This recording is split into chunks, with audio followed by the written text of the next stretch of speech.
نستعينه ونستغفره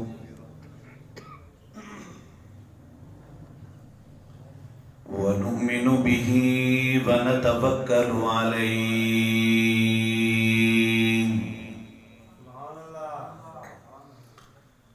ونعوذ بالله من شرور أنفسنا ومن سيئات أعمالنا من يهده الله فلا مضل له ومن يضلله فلا هادي له ونشهد أن لا إله إلا الله وحده لا شريك له ونشهد أن سيدنا وسندنا ونبينا وشفيعنا وهادينا ومرشدنا محمد وبارك وسلم. أما بعد فأعوذ بالله من الشيطان الرجيم. بسم الله الرحمن الرحيم.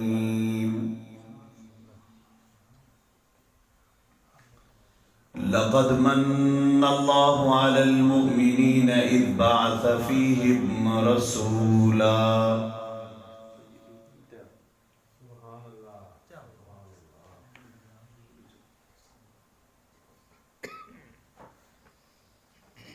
وقال النبي صلى الله تبارك وتعالى عليه وسلم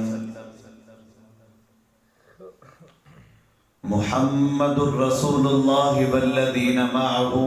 أشداء على الكفار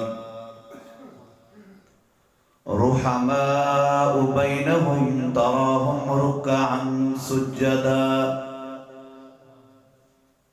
يبتغون فضلا من الله ورضوانا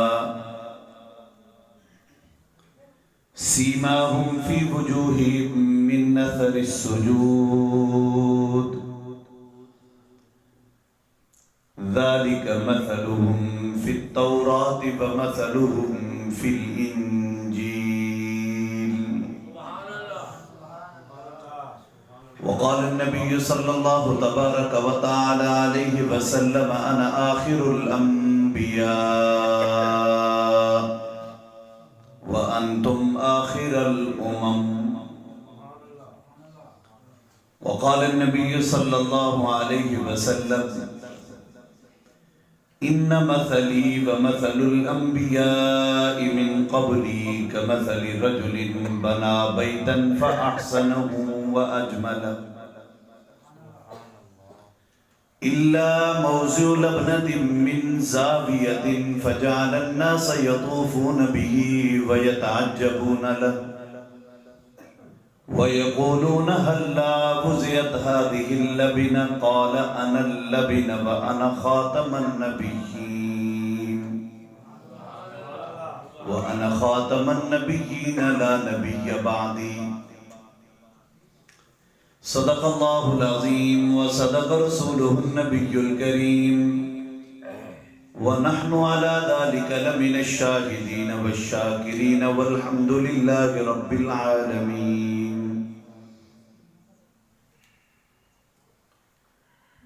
جو زندگی کو ہدایت کا نور دیتا ہے، جو زندگی کو ہدایت کا نور دیتا ہے، جو آگہی کو سکھاتا ہے مصطفیٰ کا چلن، جو زندگی کو ہدایت کا نور دیتا ہے، جو آگہی کو سکھاتا ہے مصطفیٰ کا چلن، میں بے بساط بشر تجھ پہ کیا نثار کروں، تیری ادا پہ تو جبریل جان دیتا ہے. عرش و کرسی سے بالا ہے بام آپ کا، آگے اللہ ہی جانے مقام آپ کا. عرش و کرسی سے بالا ہے بام آپ کا، آگے اللہ ہی جانے مقام آپ کا. شرق سے غرب تک، عرش سے فرش تک نور پھیلا ہوا ہے تمام آپ کا۔ کیوں میں دیکھوں کسی اور دستور کو، کیوں میں جانوں کسی اور منشور کو، سب کتابوں سے افضل کتاب آپ کی، سب نظاموں سے افضل نظام آپ کا۔ نہایت واجب الاحترام حضرات علماء کرام، آج ایک مرتبہ پھر برادر مکرم مولانا محمد نعیم صاحب اور مفتی محمد طاہر صاحب کے وساطت سے آپ حضرات سے یہ ایک اجتماعی ملاقات کا بہانہ ہے۔ میرے اساتذہ گرامی ممبر پہ جلوہ افروز ہیں، خصوصاً ہمارے جامعہ کے نائب شیخ الحدیث حضرت اقدس حضرت مولانا محمد صدیق مہر صاحب، اور اسی طرح نہایت ہی لعیق و فہیم عظیم اسلامی اسکالر میری مراد جناب استاذ محترم پروفیسر مولانا محمد قاسم دامت برکاتہ العالیہ، ابھی آپ کے درمیان آج کی مجلس کے روح رواں مہمان حضرات تشریف لانے والے ہیں۔ حکم کی تعمیل میں میں بھی آپ کے درمیان کچھ دیر کے لیے حائل ہوں، لیکن کافی دیر سے میں بھی یہاں ممبر پہ آپ حضرات کی خاموشی کا لطف اٹھا رہا ہوں۔ امید ہے کہ میری سمع خراشی بھی آپ کے آرام میں خلل نہیں ڈالے گی، لیکن میں اپنی حاضری مکمل کر جاؤں گا۔ خیر، یہ تو کچھ رواجی جملے ہیں جو خطیب حضرات کہہ دیتے ہیں، لیکن میں نے یہ حقیقتاً کہا ہے، آپ اسے رسماً نہ لیں۔ تمام حضرات بلند آواز سے درود پاک پڑھیں، میں اپنی بات شروع کروں۔ اللہ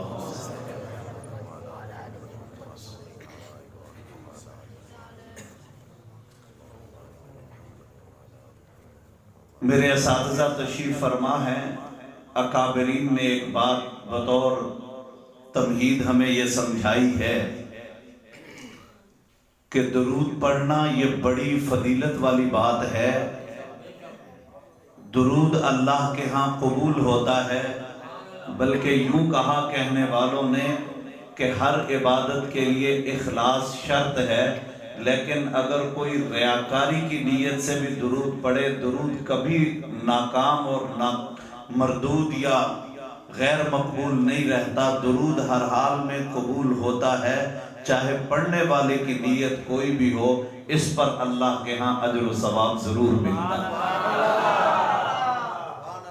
ویسے بھی ہر آدمی اپنے محبوب سے ایک عقیدت الفت رکھتا ہے، اس کے تذکرے کو اور تذکرے کی محافل کو، مجلس کو وہ اپنے لیے نہایت معتبر سمجھتا ہے۔ شاید یہ ادا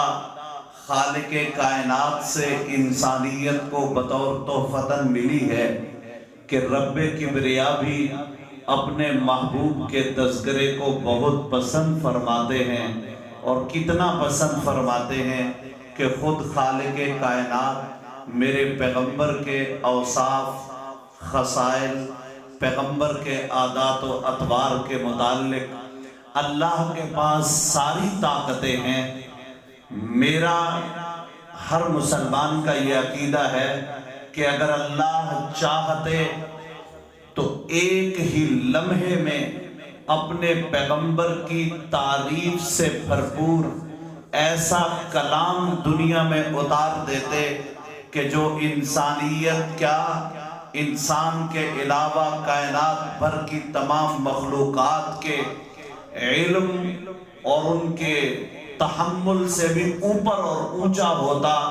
اللہ کے پاس ساری طاقتیں تھیں کہ اپنے نبی کی وہ تعریف کرتے کہ جو کسی نے کبھی سنی نہ ہوتی،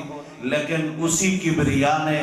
اپنے مصطفیٰ کی جب تعریف کرنا چاہی تو بیک لمحہ نہیں، ایک ہی بار نہیں، یک بار کی نہیں، بلکہ نجمن نجمن، آہستہ آہستہ، رفتہ رفتہ، جب تذکرہ چھڑا محبوب کبریا کا، خالق کائنات نے 23 سال تک متواتر قرآن ہوتا ہے۔ ایک ایک ادا کو، ایک ایک رمز کو، ایک ایک خوبی کو، نبوت کا چلنا دنیا نے دیکھا، اللہ کے قرآن نے، قرآن کے پاروں نے، اور پھر حدیث جو دراصل پیغام خدا بندی ہے، وَمَا يَنْطِقُ عَنِ الْهَوَىٰ إِنْ هُوَ إِلَّا وَحْيٌ يُوحَىٰ۔ اساتذہ حدیث سے پوچھئے، ترمذی شریف شمائل کا حصہ اٹھا کے دیکھئے، حضور دیکھتے کیسے تھے، آقا بولتے کیسے تھے، لب کھلتے کیسے تھے، میرے نبی کا تبسم کیسا تھا، لباس پہننا کیا تھا، مجلس میں موجودگی کیا تھی، توجہ فرمانا کیا تھا، خفگی کے آثار کیا تھے، آیات کے نزول کے لمحات کیا تھے، پیغمبر کی نگاہوں کا دبدبہ کیا تھا، پیغمبر کی زلفوں کا عکس کیا تھا، حضور کی سماعت کا ڈھنگ کیا تھا، حضور کے بدن سے مہکتی خوشبو اور اس پہ صحابہ کرام کی وارفتگی کیا تھی، اشتیاق کیا تھا، وہ والہانہ پن کیا تھا، وہ قربان ہونا کیا تھا، وہ مدح نبی میں صحابہ کا تڑپ جانا کیا تھا، ایک ایک ادا کو، ایک ایک شے کو، ہر لفظ کو، ہر عکس کو، ہر کیفیت کو، ہر مزاج کو، نبی پاک کے ہر تیور کو، آپ کی ہر کیفیت کو، رخ انور کے ہر پہلو کو پورے کمال کے ساتھ، وقار کے ساتھ اور پورے جمال کے ساتھ دنیا کے سامنے حدیث کے نقشوں میں پیش کیا، اور پھر صرف حدیث میں نہیں، اللہ کے قرآن میں دنیا نے دیکھا کہ اللہ کے نبی چلے تو چلنے کا ذکر، حضور گھر میں تو گھر رہنے کا ذکر، آپ تربیت فرما رہے تو تربیت کا ذکر، تدریس فرما رہے تو تدریس کا ذکر، ایک ایک شے کو، ادائے نبوت کو قرآن کے پاروں میں محفوظ کر کے دنیا کو یہ پیغام دیا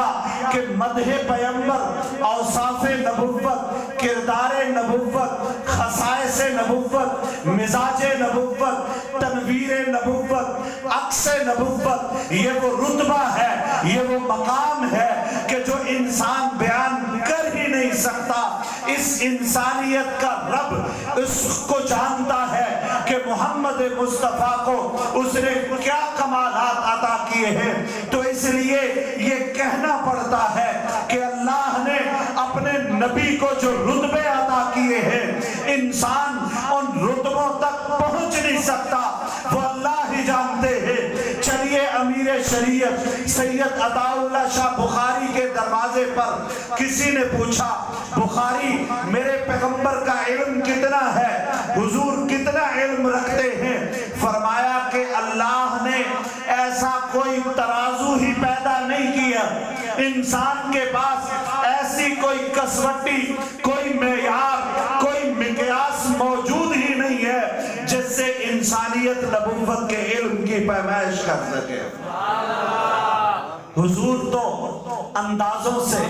تخیل سے، تخمینوں سے وراء الورا ہے، وہ ایک حقیقت ہے جو ہویدہ ہو گئی، وہ آفتاب ہے جس کی تنویریں آج بھی چار دانگ عالم کو معطر کر رہی ہے، وہ ایک نور نبوت ہے جس کی روشنی آج بھی دنیا پر پھوٹ رہی ہے، وہ ختم نبوت کا تمغہ ہے کہ جس کی شمع آج بھی دنیا کو اپنی نورانیت سے معطر کر رہی ہے۔ پیغمبر کے حلم کا، پیغمبر کے حلوف کا، پیغمبر کے وقار کا، نبوت کے صبر کا کوئی اندازہ نہیں ہو سکتا، تو پھر بے بس زبان، پھر الفاظ بانجھ بن کا شکار ہو جائے، زبان تہی دامن ہو جائے، لفظ لڑکھڑانے لگے، خیال ٹوٹنے لگے، فکر کا رشتہ چھوٹ جائے تو انسان بے بس ہوتا ہے، تو پھر ایک بہانہ تراش لیتا ہے، پھر وہ تلاش کرتا ہے، مثالیں ڈھونڈتا ہے، تو پھر ایک مثال ڈھونڈ کے کہا کہ 1,24,000 انبیاء کو اللہ نے انفرادی طور پر جو خصائص عطا کیے تھے وہ تمام کمالات رب کبریا نے اکٹھے کیے، محمد الرسول اللہ نے جمع کر کے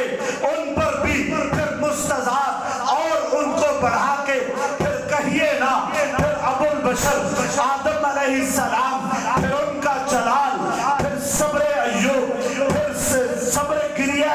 ایوب، پھر فسانہ یعقوب، پھر یونس کا تقوی، پھر یوشع دانیال کی آہوزاری، پھر وہ حلم، پھر وہ موسیٰ کلیم اللہ کا جلال، پھر عیسیٰ روح اللہ کا جمال، تمام انبیاءوں کی دانائی، ان کا تقوی، ان کی للہیت، ان کا اخلاص، ان کے معجزات، ان کے کمالات، ان کے اوصاف اکٹھے کیے، تو پھر کہا حسن یوسف دم عیسیٰ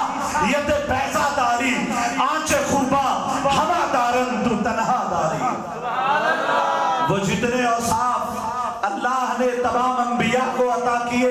وہ اکیلے محمد الرسول اللہ کو عطا کر دیے۔ کہا کیا کہا؟ فرمایا کہ میں نے ایک حدیث پاک پڑھی، حضور فرماتے ہیں کہ انا آخر الانبیاء وانتم آخر الامم۔ مجھے ایک اور حدیث بھی یاد آئی، حضور فرماتے ہیں انا اول الانبیاء۔ تو پھر قاری کا ذہن، طالب علم کا ذہن یہ سوچنے پر مجبور ہے، حضور کہتے ہیں میں اول الانبیاء، پھر حضور خاتم الانبیاء، حضور پہلے نبی، حضور آخری نبی۔ کچھ بات سمجھ نہیں آئی، چلیے کوئی عقدہ سمجھ نہ آئے، دین کی بات اگر سمجھ نہ آ رہی ہو، میرے دیوبند کے شاہینوں کے سامنے گھٹنے ٹیکو، دارالعلوم دیوبند میں اور ان کے اکابرین سے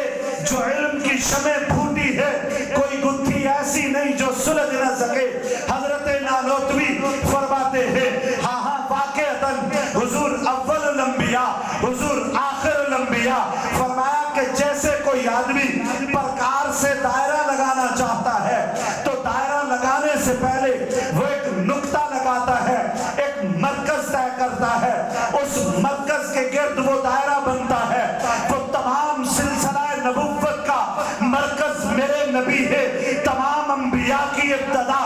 میرے نبی سے ہے۔ وہ کیسے ہے؟ حدیث پاک سے سہارا چاہو، کنت نبیّم وآدم بین الماء والطین۔ مجھے اس وقت نبوت عطا کر دی گئی تھی، ابھی آدم علیہ السلام آب و گل کے مراحل طے کر رہے تھے۔ وجود آدم سے پہلے زمین آسمان، شمس و قمر، حجر و شجر، نور بشر، جن و ملک سے پہلے، تیرے میرے وجود سے پہلے، تاجر کسان کاشتکار سے پہلے، مسلمان و غیر مسلم، سکھ ہندو عیسائی سے پہلے، پاکستانی ہندوستانی اور تھائی ملائی سب سے پہلے، انسان چرند پرند سے پہلے، ریگنے والے، دوڑنے والے، بھاگنے والے، اڑنے والے، تیرنے والے، چلنے والے، کچھار کے اندر، بلوں میں، پہاڑوں میں، جہاں کہیں جیسے بھی، تمام مخلوقات سے پہلے، کتنا پہلے، ایک بنانے والے، ایک بننے والے، وہ سجانے میں اول، یہ سجنے میں اول، وہ دینے میں اول، یہ لینے میں اول۔ وہ وقت ہے جب نبوت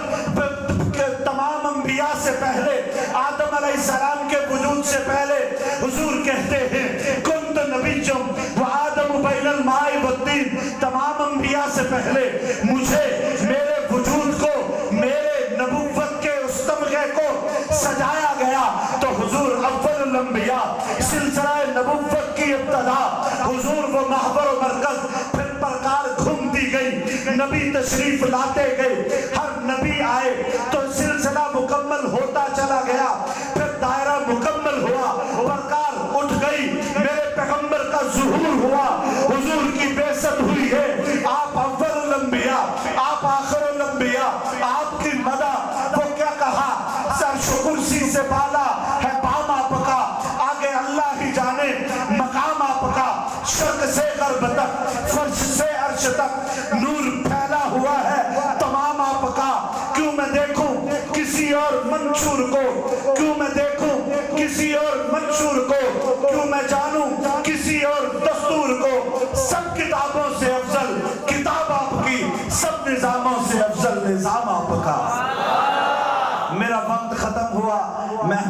مکرم تشریف لا چکے. میں اس نتیجے پہ آپ کو لانا چاہتا تھا کہ میرے پیغمبر آپ کی تعریفیں، آپ کے خصائص، آپ کے اوصاف، آپ کے کمالات، آپ کے انوارات، یہ دنیا اور دنیا اہل دنیا کے بس میں نہیں، کسی کی دسترس میں نہیں، کسی کی خیال آرائی میں نہیں، کسی کے فکر میں سما نہیں سکتا. وہ جو کسی کی سوچ میں آ نہ سکے، خیال میں جمع ہو نہ سکے. بس میں تو اتنا اکثر کہا کرتا ہوں اور اس کو میں اکثر دہراتا بھی ہوں، کہتا بھی ہوں، بتاتا بھی ہوں. حضور نہ ہوتے تو پھر کچھ بھی نہ ہوتا، کلیوں کا تبسم نہ ہوتا، یہ ہوا نہ ہوتی، ہوا کی طغیانی نہ ہوتی، یہ دریا نہ ہوتے، دریا کی روانی نہ ہوتی، یہ چاند نہ ہوتا، چاند کی تابانی نہ ہوتی، یہ آفتاب نہ ہوتا اور اس کی یہ لمحانیت اور یہ اس کی تابانی نہ ہوتی، کچھ بھی نہ ہوتا. زمین، فلک، آسمان، حجر و شجر کچھ بھی نہ ہوتا. کتاب فطرت کے سرے ورگ پہ جو نام احمد رقم نہ ہوتا تو نقش ہستی ابھر نہ سکتا. وجود لوح و قلم نہ ہوتا، زمین نہ ہوتی، فلک نہ ہوتا، عرب نہ ہوتا، عجم نہ ہوتا. جو بارگاہ ازل سے تیرا خطاب خیر الامم نہ ہوتا، میں اسے کیا نثار کروں. الہام کی رمجھم ہے کہ بخشش کی گھٹا ہے، یہ دل کا نگر ہے کہ مدینے کی فضا ہے. سانسوں میں مہکتی ہے مناجات کی کلیاں، کلیوں کے کٹوروں میں تیرا نام لکھا ہے. اب کون حد حسن طلب سوچ سکے گا، کونین کی وسعت تو تہے دست دعا ہے. آیات کے جھرمٹ میں تیرے نام کے مسرت، لفظوں کی انگوٹھی میں نگینہ سا جڑا ہے. سورج کو ابھرنے نہیں دیتا تیرا حبشی، بے زر کو ابو ذر تیری بخشش سے کیا ہے. واللیل کا بدر تیرے سایہ گیسو کا تراشا، والعصر تیری نیم نگاہی کی ادا ہے. اور میں کیا کہوں، وہ بخشش تیری آنکھوں کی طرف دیکھ رہی ہے. محسن تیرے دربار میں چپ چاپ کھڑا ہے. کوئی طرف جائے پیغمبر کی مدح سرائی میں، جس تک پہنچ کے قربت حق سے ہو ہمکنار. ایمان و آگہی کی وہ منزل حضور ہے، جس زندگی کی آرزو کرتے ہیں اہل دل، اس زندگی کی صبح درخشاں حضور ہے. ہر ابتدا سے پہلے، ہر انتہا کے بعد اعلیٰ ہے ذات محمد خدا کے بعد. شاید کسی کا نام ہو توہین جستجو، منزل کی ہو تلاش. تیرے نقش پا کے بعد خورشید و ماہتاب ہے تشبیہ کے واسطے، حاجت ہی ورنہ کیا تھی. رخ مصطفیٰ کے بعد مصرع یہ خوب ہے، حضرت جوہر کا اے فنا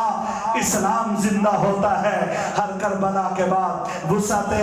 دل ہے بہت، وسعت صحرا کم ہے، اس لیے مجھ کو تڑپنے کی تمنا کم ہے. وآخر دعوانا